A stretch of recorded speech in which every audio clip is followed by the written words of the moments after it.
श्री शिवाय नमस्तुभ्यम। हर हर महादेव। 17 जुलाई सावन के 7वें दिन सप्तमी की तिथि है और ऐसे में आपको गुरुजी पंडित प्रदीप मिश्रा जी के बताए कौन से बिल्कुल नए उपाय करना है, उन्हीं की जानकारी हम आपको इस वीडियो में देने वाले हैं। इस वीडियो में हम आपको गुरुजी पंडित प्रदीप मिश्रा जी का हाल ही की छत्तीसगढ़ कोरबा की शिव पुराण कथा में बताया गया सारनाथ महादेव का नाम लेकर किया जाने वाला बिल्कुल नया उपाय भी वीडियो के माध्यम से समझाने का प्रयास करेंगे। उपाय कैसे करना है, क्या नाम लेते हुए करना है, किस प्रकार से करना है, संपूर्ण जानकारी आपको इस वीडियो में मिलने वाली है। इस वीडियो में हम जितने भी उपाय बताएंगे सभी को वीडियो के माध्यम से करके भी बताएंगे, इसलिए वीडियो अंत तक देखें ताकि आप सावन के इस 7वें दिन 17 जुलाई को यह उपाय करके अधिक से अधिक लाभ प्राप्त करें। उपाय जो शुरू करेंगे सबसे अचूक और असरदार उपायों से शुरू करेंगे और अंत में आपको नए उपायों की जानकारी मिलने वाली है जो कि सारनाथ महादेव से जुड़ा हुआ है। बढ़ते हैं सावन के सबसे पहले विशेष उपाय की ओर। सावन के महीने में आपको भोलेनाथ के शिवलिंग पे जल अर्पित करना है, पर जल अर्पित आपको 2 कलश से करना है। 2 कलश से एक साथ जल शिवलिंग पे अर्पित करें। आप दोनों तरीके से जल अर्पित कर सकते हैं, मतलब सीधे जाके शिवलिंग पे जल अर्पित कर दें या फिर सबसे पहले गणेश भगवान, फिर शरण कार्तिकेय, उसके बाद माता अशोक सुंदरी, उसके बाद शिवलिंग का कटी भाग, उसके बाद शिवलिंग के ऊपर जो जलाधारी बंधी होती है और अंत में पूरा जल आपको श्री शिवाय नमस्तुभ्यम बोलते हुए, नमः शिवाय बोलते हुए, ओम नमः शिवाय बोलते हुए शिवलिंग के ऊपर अर्पित कर देना है। इस प्रकार से जल अर्पित करना सावन में कावड़ जल अर्पित करने के समान है और इस प्रकार से जो भी जल अर्पित करता है भोलेनाथ उसके सभी कष्टों को हर लेते हैं।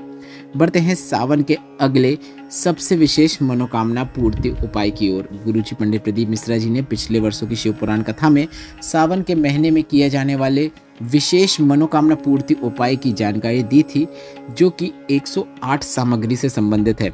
आप कोई भी 108 सामग्री भोलेनाथ के शिवलिंग पर श्री शिवाय नमस्तुभ्यम बोलते हुए या फिर नमः शिवाय बोलते हुए या फिर ओम नमः शिवाय बोलते हुए अर्पित कर सकते हैं। हम यहाँ पर 108 चावल के दाने अर्पित कर रहे हैं। आप चाहे तो 108 काली मिर्च, 108 लौंग, 108 राई, 108 काली तिल या 108 बेलपत्र या धतूर, जो आपको ठीक लगे वह आप अर्पित कर सकते हैं। चावल सभी घरों में देखने को मिल जाता है, इसलिए चावल का उपयोग करना और उसको गिनना सरल होता है, इसलिए आप चावल का उपयोग कर सकते हैं। चावल का दाना जो रहता है वह पूर्ण होना चाहिए, इस बात का आप ध्यान दें। अगर आपके पास पूर्ण चावल के दाने वाला चावल नहीं है तो मार्केट से आप 10 रुपये या 15 रुपये या 20 रुपये का चावल लंबे वाले ला सकते हैं और उनका उपयोग पूरे सावन के महीने में कर सकते हैं। 108 सामग्री होना चाहिए, आप पहले से गिन लें और उसे शिवलिंग पे अर्पित करें। इसके बाद श्री शिवाय नमस्तुभ्यम बोलते हुए अपनी कामना करें और कामना करने के बाद एक बार और श्री शिवाय नमस्तुभ्यम बोल दें। इस प्रकार से ही भोलेनाथ की जो भी कामना की जाती है करने का तरीका गुरुजी पंडित प्रदीप मिश्रा जी ने बताया है कि कामना करने के पहले और बाद में आपको श्री शिवाय नमस्तुभ्यम या फिर नमः शिवाय या फिर ओम नमः शिवाय या फिर ओम शब्द का उच्चारण करना आवश्यक है। बढ़ते हैं सावन के अगले विशेष उपाय की ओर। जब भी भोलेनाथ के मंदिर जा रहे हैं तो आपको भोलेनाथ के मंदिर में जाकर एक गोल बाती का दीपक अवश्य प्रज्वलित करना है। सावन के महीने में भोलेनाथ के मंदिर में आपको दीपक से प्रकाश जरूर करना है। भोलेनाथ के मंदिर में प्रकाश करने वाले को भोलेनाथ कुबेर का खजाना भी प्रदान कर देते हैं। आप भी अपने जीवन से दुख तकलीफ कष्टों को दूर करने के लिए अपनी आर्थिक स्थिति मजबूत करना चाहते हैं तो भोलेनाथ के मंदिर में जाकर एक गोल बाती का दीपक आप अवश्य प्रज्वलित करें। यह दीपक आप सुबह भी प्रज्वलित कर सकते हैं या फिर शाम के समय, प्रदोष काल के समय भी दीपक को प्रज्वलित कर सकते हैं। बस आपको इस बात का ध्यान रखना है, दीपक आप गोल बाती का लगाएं। चाहें तो आप लंबी बाती भी लगा सकते हैं क्योंकि माता पार्वती भी होती हैं, पर आप गोल बाती का दीपक लगाएं, उसमें घी या तेल का उपयोग करें। देसी गाय के घी का उपयोग करेंगे तो काफ़ी अच्छी बात है। दीपक को प्रज्वलित करने के बाद आप भोलेनाथ से जो प्रार्थना करना चाहें वह प्रार्थना कर सकते हैं। बढ़ते हैं सावन में किए जाने वाले अगले विशेष उपाय की ओर। गुरुजी पंडित प्रदीप मिश्रा जी ने पिछले वर्षों की शिव पुराण कथा में भोलेनाथ के शिवलिंग पर त्रिपुंड लगाने का एक तरीका बताया था। काफ़ी विशेष तरीका है। आप चाहो तो अपने हाथ के बीच की 3 उंगलियों का उपयोग करते हुए सीधे 3 लाइन भी बना सकते हैं, पर जो गुरुजी ने विशेष तरीका बताया है वह इस प्रकार है। आपको अपने हाथ के बीच की 2 उंगलियों का उपयोग करते हुए चंदन उनमें लगा लेना है और 2 लाइन खींच देना है। श्री शिवाय नमस्तुभ्यम या फिर नमः शिवाय या फिर ओम नमः शिवाय मंत्र का उच्चारण करते हुए आप यह उपाय कर सकते हैं। 2 लाइन खींचने के बाद इन्हीं दोनों लाइनों के नीचे आपको तीसरी लाइन भी खींच देना है। इस प्रकार से आपको भोलेनाथ के शिवलिंग पर त्रिपुंड बनाना होता है।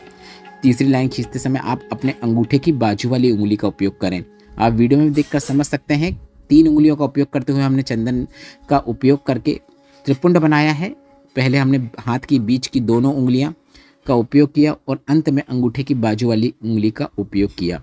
इस प्रकार से त्रिपुंड बनाने वाले के मस्तक में कितनी ही उल्टी रेखाएं क्यों न लिखी हों, भोलेनाथ उसे सही कर देते हैं और जीवन से जितनी भी दुख तकलीफ कष्ट परेशानियां चल रही हैं वह सब दूर हो जाती हैं।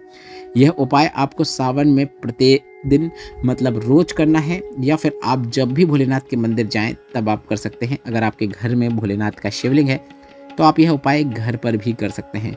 बस आपको भोलेनाथ के शिवलिंग पर त्रिपुंड बनाना है। अगर आपके पास चंदन नहीं है तो आप जल का उपयोग करते हुए भी आंशिक त्रिपुंड बना सकते हैं। बस आपको भोलेनाथ के शिवलिंग पर त्रिपुंड का निर्माण सावन के महीने में अवश्य करना है। अब बढ़ते हैं बिल्कुल नए उपाय की ओर, जो कि अभी हाल ही में चल रही छत्तीसगढ़ कोरबा की शिव पुराण कथा में गुरुजी ने बताया है, जो कि 15 जुलाई को बताया था। गुरुजी ने कहा था कि आपको इस सावन के महीने में एक नया उपाय करना है। उपाय देखने से पहले आप यह समझ लीजिए कि यह उपाय किन्हें करना है। अगर जीवन में पैसा आ ही नहीं रहा है, कर्जा बढ़ते चले जा रहा है, इतना पैसा भी नहीं है कि काशी विश्वनाथ में जाकर सारनाथ महादेव के दर्शन कर सकें, तो आपको यह उपाय आपके घर के नज़दीक में जो भोलेनाथ का मंदिर है वहाँ पर जाकर करना है। इस पूरे उपाय को करते समय आपको सारनाथ महादेव का नाम स्मरण करना है। कुछ सामग्री हैं जिन्हें आपको भोलेनाथ के शिवलिंग पे अर्पित करना है, और सामग्री को अर्पित करने के बाद आपको 1 कलश जल शिवलिंग पे अर्पित करना है।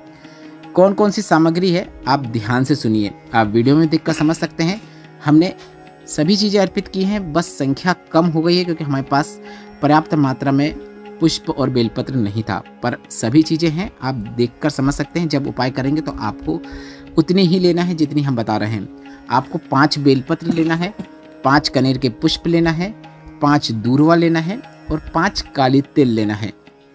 सभी चीज़ों को आप अपने हाथ की हथेली में रख लें और सारनाथ महादेव का नाम स्मरण करें। भगवान से प्रार्थना करें।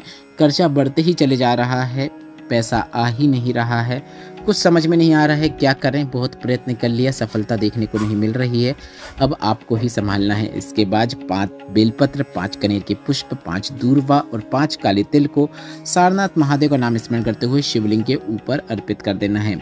इसके बाद आपको 1 कलश से जल शिवलिंग के ऊपर अर्पित कर देना है। सावन का महीना चल रहा है, आप चाहें तो 2 कलश से जल भी शिवलिंग के ऊपर अर्पित कर सकते हैं। बस इतना ही करना है। पूरा उपाय करते समय सारनाथ महादेव का नाम स्मरण करना ना भूलें। कितना ही बड़ा कर्जा क्यों ना हो, वह चुक जाता है, लाभ जरूर देखने को मिलता है। इस वीडियो में बताए गए उपाय से संबंधित कोई प्रश्न है तो कमेंट बॉक्स के जरिए पूछ सकते हैं। वीडियो उपयोगी लगा है तो वीडियो को लाइक जरूर करें और कमेंट बॉक्स में श्री शिवाय नमस्तुभ्यम या फिर हर हर महादेव जरूर टाइप करें। श्री शिवाय नमस्तुभ्यम, हर हर महादेव।